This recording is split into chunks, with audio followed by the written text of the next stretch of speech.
नमस्कार, बहुत स्वागत है आपका। आप देख रहे हैं उत्तराखंड न्यूज। मैं हूं आपके साथ नेहा दुबे। मौजूदा विधानसभा सत्र में प्रदेश सरकार के द्वारा अनुपूरक बजट पेश किया गया। वित्त मंत्री प्रेमचंद अग्रवाल ने सदन के पटल पर अनुपूरक बजट रखा, जिसको लेकर मुख्यमंत्री पुष्कर सिंह धामी ने कहा था कि सामान्य बजट में प्रदेश के विकास के लिए सभी विभागों को बजट आवंटित किया गया था, जिनके आगे बढ़ाने के लिए सरकार सप्लीमेंट्री बजट पेश करने जा रही है, जिससे राज्य के विकास के मार्ग में कोई भी बाधा न आए। वहीं आरएसएस प्रमुख मोहन भागवत के बयान के बाद देश का नाम इंडिया हटाने और भारत रखने पर छिड़ी बहस को लेकर मुख्यमंत्री पुष्कर सिंह धामी ने कहा है कि बचपन से ही वह भारत माता की जय का नारा सुनते आ रहे हैं। इंडिया शब्द का कहीं जिक्र नहीं है। उन्होंने कहा कि प्रधानमंत्री नरेंद्र मोदी जब भी कोई बड़ा फैसला लेते हैं तो विपक्ष के कई नेता सनातन धर्म पर गलत टिप्पणियां करते हैं। मुख्यमंत्री ने कहा कि इंडिया गठबंधन से जुड़े जितने भी नेता हैं वो लगातार सनातन धर्म पर गलत टिप्पणियां करते हैं। कभी कांग्रेस के राष्ट्रीय अध्यक्ष मल्लिकार्जुन खड़गे का बयान आता है तो कहीं एमके स्टालिन का बयान आता है, लेकिन कांग्रेस के शीर्ष नेता सोनिया गांधी या राहुल गांधी की तरफ से कोई भी खंडन नहीं आता। सभी प्रावधान पहले से ही किए गए हैं, उसमें सभी क्षेत्रों का, सभी वर्गों का, सभी विभागों का ठीक प्रकार से विकास हो और उत्तराखंड के लिए जो एक समावेशी विकास है, जिसको हमने समेकित रूप से पहले ही प्रावधानित किया हुआ है, उसमें आगे की प्रक्रिया को चलाने के लिए जहाँ जहाँ उसमें एडिशन करना है, जहाँ जहाँ चीज़ों को बढ़ाना है, वो अनुपूरक बजट के रूप में लाया जा रहा है। और उसके आने के बाद जो हमारे पहले से प्रावधानित चीज़ें हैं उनको तेज़ी से गति मिलेगी, उत्तराखंड का विकास आगे बढ़ेगा। ऐसे क्षेत्र जहाँ पर विकास की आवश्यकता है, ऐसे क्षेत्र जहाँ पर और उन्नयन की आवश्यकता है, उन सभी को आगे बढ़ाने के लिए काम होना है।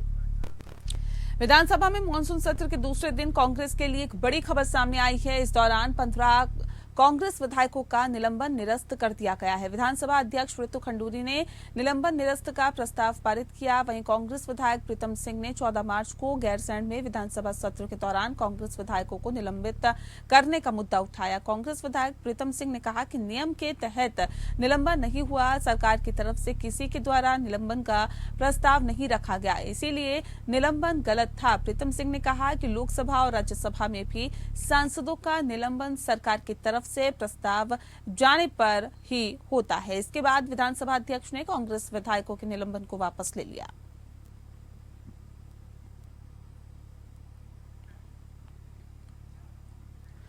विधानसभा में मानसून सत्र के दूसरे दिन की शुरुआत प्रश्नकाल से हुई है। इस दौरान कांग्रेस विधायक भुवन कापड़ी ने डेंगू का मामला उठाया है। कापड़ी के प्रश्नों का जवाब देते हुए प्रदेश के स्वास्थ्य मंत्री धमन सिंह रावत ने कहा है कि अभी उत्तराखंड में डेंगू के 911 एक्टिव केसेस हैं। बता दें आपको कि 713 रोगी हुए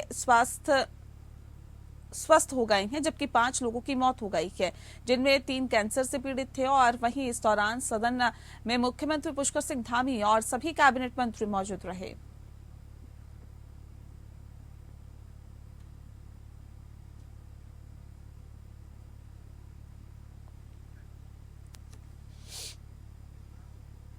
मानसून सत्र के दूसरे दिन विपक्ष का तेवर देखने को मिला। सत्र शुरू होने से पहले सदन के बाहर सीढ़ियों पर विपक्ष के विधायकों ने सरकार के खिलाफ हल्ला बोला। अतिक्रमण, आपदा मुआवजा और सत्र की कम अवधि समेत कई मुद्दों को लेकर सरकार को घेरा। वहीं नेता प्रतिपक्ष यशपाल आर्य ने सरकार से कई सवाल किए।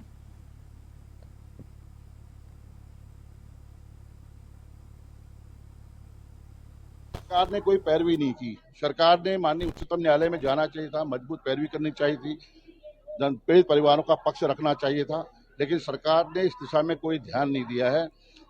विधेयक लाते, कानून बनाते इस सत्र में, और आपदा से पूरा प्रदेश प्रभावित है।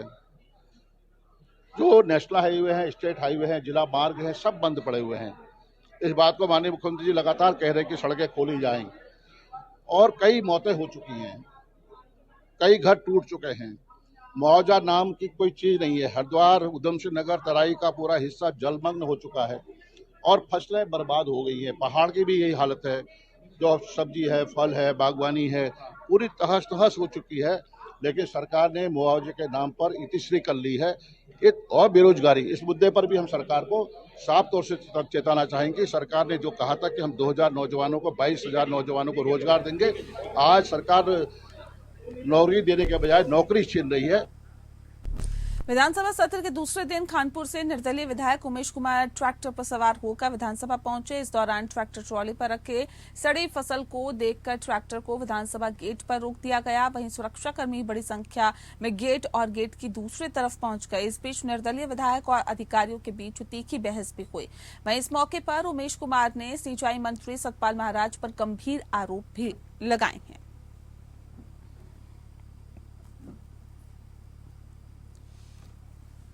पुलिसकर्मी लगाकर मुझे रोक दिया गया है। साइकिल जा रही है, मोटरसाइकिल जा रही है, कार जा रही है, पर ट्रैक्टर नहीं जाने देंगे। तो इससे आप समझ सकते हैं कि उनकी मंशा क्या है। दूसरा, मैं ये सड़ी हुई फसल दिखाना चाहता हूं सरकार को कि ये देखिए, क्योंकि आपके मंत्री तो देखकर आए नहीं है, ना वो देखना चाहते हैं, ना सरकार देखना चाहती है कि फसल की स्थिति क्या है। 1100 रुपये प्रति बीघा का मुआवजा, 1100 रुपये प्रति बीघा में तो ट्रैक्टर के डीजल का खर्चा पूरा नहीं होता 1 बीघा की जुताई में। किसानों के बिल माफ करें, बिजली के किसानों को ऋण माफ करें, किसानों को 11,000 रुपये प्रति बीघा मुआवजा दें और किसानों को ब्याज मुक्त ऋण पर बीज उपलब्ध कराएं ताकि किसान अपनी अगली फसल बो सके। ये मेरी मांगे हैं। नहीं मानेंगे, मैं आज हंगामा करूंगा। मैं तय करके आया हूं कि हमारी आवाज इस सदन में गूंजेगी। मैं एक अकेला ही सही, लेकिन मैं अपने क्षेत्र की लड़ाई लड़ूंगा। उत्तराखंड विधानसभा सत्र का आज दूसरा दिन है। वहीं स्वराज सेवा दल की तरफ से आज विधानसभा कूच की गई है। विधानसभा के आसपास के क्षेत्र में धारा 144 लागू है। उसके बावजूद बड़ी संख्या में स्वराज सेवा दल के कार्यकर्ता आज विधानसभा कूच करने पहुंचे। वहीं स्वराज सेवा दल के अध्यक्ष रमेश जोशी ने विधानसभा के बाहर प्रशासन और स्वराज सेवा दल के बीच में झड़प होने की चेतावनी दी। सरकार भ्रष्टाचार और तानाशाह में पूर्ण रूप से संलिप्त है। जिस प्रकार बेरोजगारों पर लाठीचार्ज हो रहे हैं, उनके हत्याकांड जैसी घटनाएं इस देश प्रदेश में हो रही है, जहाँ महिलाएं भी सुरक्षित हैं। जिस प्रकार विजिलेंस की खुली जांच के बाद में निधि यादव को पंचायती राज की इतनी बड़ी जिम्मेदारी दी गई है। सड़क, स्वास्थ्य, बिजली, पानी, तमाम मुद्दों को लेकर के आज विधानसभा कूच कर रहे हैं और थोड़ी देर में आप विधानसभा के गेट पर प्रशासन और स्वराज का दंगल देखेंगे। G20 समिट के लिए रात्रि भोज को लेकर राष्ट्रपति भवन की तरफ से भेजे गए निमंत्रण पत्र पर प्रेसिडेंट ऑफ इंडिया की जगह प्रेसिडेंट ऑफ भारत करने से देश में सियासी अफरा-तफरी मची हुई है। इसको लेकर कांग्रेस समेत देश की कई पार्टियां बीजेपी और प्रधानमंत्री नरेंद्र मोदी पर हमलावर है। ऐसा कयास लगाया जा रहा है कि संसद के विशेष सत्र में भारत और इंडिया के नाम का मुद्दा उठाया जा सकता है। इसको लेकर हमारे संवाददाता आलोक सेमवाल ने लोगों से खास बातचीत की। उत्तराखंड की जनता का क्या कुछ कहना है, सुनिए। ये घोषणा आजकल खूब सुर्खियां बटोर रही है। एक विशेष सत्र का आयोजन जो है वो किया जा सकता है और इस विशेष सत्र में रिपब्लिक ऑफ इंडिया के नाम की जगह रिपब्लिक ऑफ भारत किया जा सकता है। तो कहीं ना कहीं पूरी दुनिया में भारत के नाम से अब इंडिया को जाना जाएगा। खैर, हम आज पॉलिटिक्स की बात नहीं करेंगे। आज हम जनता से जानने की कोशिश करेंगे, लोगों से जानने की कोशिश करेंगे कि प्रधानमंत्री नरेंद्र मोदी के इस फैसले को वो किस तरह से देखते हैं। अगर मोदी जी चाहते हैं कि ये इंडिया भारत के नाम से जाने तो हमें अच्छा लगेगा। इंडिया भी हो तो बेटर है, भारत हो तो और भी बेटर है। मैं मोदी जी से निवेदन करती हूँ कि जो भी आप लोग हमारे भारत देश के लिए देंगे उसके लिए आपका बहुत बहुत धन्यवाद। तो लेकिन भारत ही हो या इंडिया हो, दोनों ही हमारे मन में ऐसा रचा बसा है कि हम दोनों में अंतर नहीं समझते, भारत बोलो या इंडिया बोलो। लेकिन भारत भी बोलते तो अच्छा लगता है क्योंकि वो हमारे भावनाओं से जुड़ा, हमें लगता है ये हिंदुओं का शब्द है। इंडिया है ये विदेशी शब्द है, लेकिन हम इसे अलग अलग तरह से तो कर नहीं सकते ना। इंडिया और भारत को अलग नहीं किया जा सकता। तो हमने लोगों से बातचीत करी प्रधानमंत्री नरेंद्र मोदी के इस फैसले को लेकर। अब देखना यही होगा कि ये सत्र कब तक आयोजित होता है और कब तक रिपब्लिक ऑफ इंडिया का नाम रिपब्लिक ऑफ भारत के नाम से बदला जाता है। कैमरा सहयोगी धर्मेंद्र के साथ में आलोक सेमवाल, एपी न्यूज। वहीं देहरादून में अवैध अतिक्रमण हटाने की कार्रवाई के विरोध में सैकड़ों ग्रामीणों ने डीएफओ कार्यालय के बाहर धरना प्रदर्शन किया। इस दौरान डीएफओ कार्यालय के बाहर नारेबाजी की गई। इस मामले को लेकर ग्रामीणों का कहना है कि विभाग ने उन्हें ज्वाला वन क्षेत्र का मानकर विभाग की जमीन पर अतिक्रमण की बात कहकर मनमाने तरीके से नोटिस देने की कार्रवाई की जा रही है। इस तरह के मामले में पहले भी हाईकोर्ट में सुनवाई हुई है, जिस पर कोर्ट ने स्टे ऑर्डर दिया है, लेकिन वन विभाग इस तरह की मनमानी कार्रवाई पर अड़ा हुआ है। वहीं मामले में डीएफओ प्रकाश चंद्र आर्य ने बताया कि इन ग्रामीणों द्वारा ज्वालावन क्षेत्र में वन भूमि पर अवैध अतिक्रमण किया गया था, जिसे हटाने के लिए नोटिस देने की कार्रवाई की गई थी। उन्होंने कहा कि ग्रामीणों का कहना है कि वह ज्वालावन क्षेत्र में नहीं रहते बल्कि गोबरा में रहते हैं, जिस पर जांच के बाद अब कार्रवाई की जाएगी। जो गलत नोटिस जारी किया है, ये लोग जो है ग्राम गोबरा के प्लॉट नंबर 1 और 2 में बैठे हुए हैं। 1994 में भी फॉरेस्ट डिपार्टमेंट ने जबरदस्ती इनको उजाड़ने की कोशिश करी थी। इन लोगों ने सिविल कोर्ट में मुकदमा दायर किया और सिविल कोर्ट ने इनको स्टे दिया कि फॉरेस्ट डिपार्टमेंट को जबरदस्ती ना उजाड़े। हाई कोर्ट की भी ये आदेश है ना उजाड़े, परंतु जानबूझकर जो है इसको वहाँ की जमीन दिखा रहे हैं, जबकि जमीन गोबरा की है और ये कह रहे हैं कि यहाँ की ज्वालावन की है। जहाँ ये बैठे हैं, ये गोबरा में बैठे हैं, प्लाट नंबर 1 और 2 में बैठे हैं। इनके पास कोर्ट का स्टे है, हाई कोर्ट का भी आदेश है, उसके बाद इस आदेश को नहीं मान के जबरदस्ती इनको गरीब लोगों को बेदर करना चाह रहे हैं। मुख्यमंत्री उदय स्टालिन द्वारा सनातन धर्म पर की गई टिप्पणी को लेकर लोगों में रोष बढ़ता जा रहा है। इसको लेकर सनातन धर्म मंदिर सभा संस्कृत महाविद्यालय ने मसूरी में रैली निकाली और ये रैली उदयनिधि के विरोध में निकाली गई, जिसकी शुरुआत अनुपम चौक से हुई है। वहीं इस मौके पर कर्नाटक के मंत्री के खिलाफ मुकदमा दर्ज करने की मांग की गई।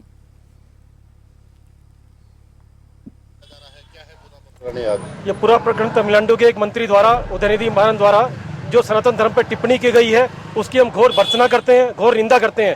अग्रवाल महासभा मसूरी भी आज सनातन धर्म सभा द्वारा जो ये विरोध यात्रा निकली गई है, इसका पूर्ण समर्थन करती है और पूरे देश में जो निंदा चल रही है पूरी निंदा करती है, घोर निंदा करती है, कड़ी भर्त्सना करती है। देखिए, आपने देखा होगा जो ये तमिलनाडु के मंत्री थे स्टालिन, इन्होंने सनातन धर्म के खिलाफ इतनी गलत बात बोली है। हाँ, सनातन धर्म वो धर्म है जो सद्भावना सिखाता है, हर एक को साथ लेके चलना सिखाता है, और ये धर्म के खिलाफ इतनी गलत बात बोल रहे हैं, इसे कतई बर्दाश्त नहीं करा जाएगा। इन पे सख्त से सख्त कार्रवाई हो और हम इनके ऊपर एक ज्ञापन देंगे जिसपे इन पे मुकदमा दर्ज हो और इनको जल्द से जल्द सजा। उधम सिंह नगर के काशीपुर में अज्ञात वाहन की टक्कर से एक गोवंश की मौत हो गई है। इस घटना के बाद विश्व हिंदू परिषद और बजरंग दल के कार्यकर्ताओं और अधिकारियों ने प्रशासन के खिलाफ आक्रोश व्यक्त करते हुए मौके पर जाम लगाया। वहीं सूचना पर पहुंची पुलिस ने गोवंश के शव को पोस्टमार्टम के लिए भेजा और इस मौके पर बजरंग दल के जिला सह संयोजक सपन ने कहा है कि हम सभी नगर निगम से ये मांग करते हैं कि गोवंशों के संरक्षण के लिए गौशाला के निर्माण की सुविधा दी जाए। हमारे पास एक बार सूचना आई कि सीमा चौक के पास 2 गोवंश किसी वाहन में घायल करते हैं, जिनमें से एक की डेथ हो गई है। तो फिर हम मौके पर फोर्स लेके आ गए यहाँ पर और आते ही हमने यहाँ पर जनता की मदद से दोनों मृतक गाय को भी, गोवंश को भी, और जो जीवित गोवंश है, जीवित गोवंश को उठवा के छोटे हाथी के माध्यम से अपना कर्मचारी भेज के पटनगर भेज दिया इलाज के लिए, और जो मृत गोवंश है उसको पीएम के लिए हमने पटनगर वेटरनरी डॉक्टर के पास भेज दिया है। फिलहाल शांति व्यवस्था बनी हुई है और कोई तहरीर आज तक मुकदमा लेके मेरा नहीं कर रहे। नगर निगम से यही मांगे, या तो हमें गौशाला की सुविधा दी जाए और जो गौवंश दुर्घटनाग्रस्त हो जाता है उसके इलाज की सुविधा दी जाए। अगर वो नहीं कर सकते तो हम सारे गौवंश यही नगर निगम लेके आएंगे, वो यहाँ से अपना इलाज अपने आप करवाएं। नगर निगम प्रशासन अपना आप पैसा खर्च करे, अपना आप कार्यवाही करे। दुर्घटना होती है किसी के साथ, गोवंश के साथ, तो बिल्कुल ये भी कोई दुर्घटना होती है, वो सारे गौवंश हम यही लेके आएंगे। अब आज के बाद नगर निगम जिम्मेदार। उधम सिंह नगर के काशीपुर में बालाजी मुक्ति धाम समिति के द्वारा 32वां वार्षिकोत्सव धूमधाम के साथ मनाया गया। इस मौके पर पिछले दिनों आपको बता दें कि 3 दिनों से धाम में चल रहे धार्मिक अनुष्ठान के बाद बालाजी महाराज की एक विशाल शोभा यात्रा का आयोजन किया गया। शोभा यात्रा मोहल्ला किला से प्रारंभ होकर मुख्य बाजार महाराणा प्रताप चौक चीमा चौराहा से होते हुए वापस बालाजी मुक्ति धाम पहुंचकर समाप्त हुई। इस दौरान शोभा यात्रा का आयोजक रमेश अरोड़ा ने कहा कि सनातन धर्म को जगाने के लिए एक और बालाजी महाराज की जयकारे आम जनमानस में भक्ति भाव की भावना जागृत करने को लेकर पिछले कई सालों से बालाजी महाराज की शोभा यात्रा का आयोजन किया जाता रहा है।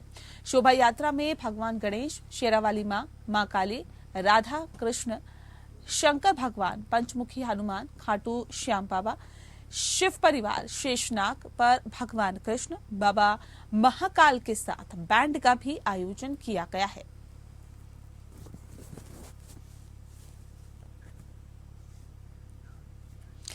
वहीं देहरादून में रजिस्ट्रार ऑफिस में जमीनी के दस्तावेजों से छेड़छाड़ करने के मामले में तूल पकड़ता हुआ दिखाई दे रहा है। भारी संख्या में अधिवक्ताओं ने एसएसपी कार्यालय का घेराव किया और पुलिस की कार्यशैली सुधारने की मांग की।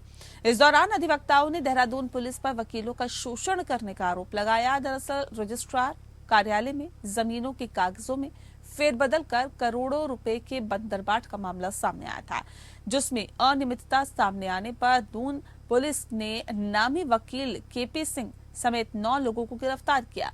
वहीं मुख्यमंत्री पुष्कर सिंह धामी के निर्देशों के बाद एसआईटी मामले की जांच कर रही है, जिससे कि देहरादून के कई वकील अब पुलिस की रडार पर आ गए हैं। पुलिस से अधिवक्ताओं ने पारदर्शी कार्रवाई और वकीलों से उचित व्यवहार करने के अपील करने के साथ ही एसएसपी दिलीप सिंह कुंवर को ज्ञापन सौंपा है। वहीं वकीलों के द्वारा मुख्य आरोपी पर कार्रवाई नहीं होने पर सड़कों पर उतरकर प्रदर्शन करने की चेतावनी दी गई। माननीय एसएसपी साहब को ज्ञापन दिया और उनको बताया कि या तो पुलिस अपनी कार्यशैली सुधारे, वरना अधिवक्ताओं को सड़क को निकलना पड़ेगा और उच्च अधिकारियों को हमें घंटाघर पे पुतले फूकने पड़ेंगे, उनका बहिष्कार करना पड़ेगा और ना ही हम न्यायालय परिसर में उनको जो हमारे कोर्ट मॉरियर और बाकी जो आते हैं उनको इज्जत देंगे। जैसा व्यवहार वो करेंगे उससे सेम व्यवहार की वो व्यवहार वकील भी उनको देंगे। और दूसरा हमारे द्वारा ये मांग की गई कि जिसे आज पुलिस द्वारा कहा जा रहा है कमलपाल मेन एक्यूज बताया जा रहा है इतने बड़े घोटाले का, ऐसा कौन सा अधिकारी था? क्या उसने रिश्वत ले ली थी? क्या उसने पैसे ले लिए थे? क्या कारण थे जो उसे 41 का नोटिस पे जो इतनी संगीन धाराओं में उस आदमी को छोड़ दिया गया और बाकी जो अन्य अभियुक्त थे उन्हें जेल में डाल दिया गया। वहीं पौड़ी पुलिस ने बाबू पेट्रोल पंप पर हुई चोरी के साथ चोपड़ियों के एक जनरल स्टोर पर लवाली गांव के एक घर में हुई चोरी के मामले में खुलासा किया है। बता दें आपको कि इसको लेकर एसएसपी श्वेता चौबे ने एक प्रेस कॉन्फ्रेंस करते हुए बताया है कि 4 अगस्त को पाबो स्थित पेट्रोल पंप के कार्यालय से ताला तोड़कर नकदी चोरी करने चोपड़ों और लवाली क्षेत्र में ऐसे ही नकदी की चोरी के मामले में कार्रवाई करते हुए एक आरोपी को गिरफ्तार किया गया, जिसके पास से कुछ जेवरात नगद पैसे बरामद हुए हैं। ये कार्रवाई पौड़ी कोतवाली के प्रभारी निरीक्षक गोविंद कुमार के नेतृत्व में सीसीटीवी कैमरे की फुटेज के आधार पर की गई है। पिछले 1 महीने से कस्बा पौड़ी और आसपास के जो हमारे गांव हैं वहां चोरी की घटनाएं हुई, जिसमें घरों के ताले भी टूटे। अभी 4 तारीख की घटना है जिसमें एक पेट्रोल पंप जो है पाबो के आगे वहां पे भी चोरी की घटना हुई। इसमें चूंकि हमारी टीम लगातार काम कर रही थी, इसमें हमने अपनी लोकल सीआईयू को भी जो है उनको भी इन्वॉल्व किया था। सीसीटीवी फुटेजेस जो हैं वो हमने लिफ्ट अप किए थे, उनका भी एनालिसिस कर रहे थे और साथ ही साथ हमने सर्विलांस में भी जो है कुछ फोन्स लगा रखे थे। तो उसके क्रम में कल जो है हमने एक अभियुक्त को गिरफ्तार किया है और चोरी का जो माल है वो भी हमारे द्वारा बरामद किया गया है। पूछताछ में ज्ञात हुआ है कि इसके साथ एक अन्य और अभियुक्त था, उसके लिए हमारी टीम रवाना हो गई है, उसकी भी गिरफ्तारी शीघ्र की जाएगी। जो हमारी टीम है उनके द्वारा काफी अच्छा कार्य किया गया है, इसलिए उनके लिए 2500 का इनाम की भी घोषणा। नैनीताल के रामनगर में रेल की पटरी के किनारे एक अज्ञात व्यक्ति का शव मिलने से इलाके में हड़कंप मच गया। ये शव कोतवाली क्षेत्र के पिरुमदारा में मिला है, जिसकी जानकारी पुलिस को दी गई है। वहीं घटना के बारे में जानकारी देते हुए कोतवाल अरुण कुमार सैनी ने बताया है कि शव पेड़ पर होने की सूचना पर मौके पर पहुंची पुलिस ने शव को कब्जे में लेने के साथ ही उसके शनाख्त के प्रयास कराए।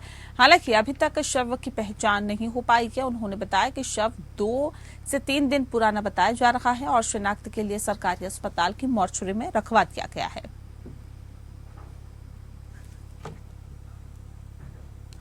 वहीं उधम सिंह नगर के बाजपुर में विदेश से आई एक कॉल ने एक किशोरी की जान बचा ली। बता दें आपको कि ये कॉल किसी और का नहीं था बल्कि इंस्टाग्राम का था, जिसने पुलिस को आत्महत्या से जुड़े मामले की सूचना दी। जिसके बाद हरकत में आई पुलिस ने किशोरी को रेस्क्यू कर उसे काउंसलिंग के लिए भेजा। दरअसल उत्तराखंड के स्पेशल टास्क फोर्स को एक विदेश से कॉल आई, जिसमें इंस्टाग्राम पर एक आत्महत्या करने वाले पोस्ट के बारे में बताया गया। जिसके बाद स्पेशल टास्क फोर्स की टीम ने तत्काल किशोरी को ट्रेस कर ढूंढ निकाला और किशोरी के परिजनों से बातचीत कर उसकी काउंसलिंग के लिए उसको भेज दिया। वहीं अब इस पूरे मामले में पुलिस की खूब वाहवाही हो रही है। और इसी के साथ फिलहाल इस बुलेटिन में इतना ही। मुझे दीजिए इजाजत। नमस्कार।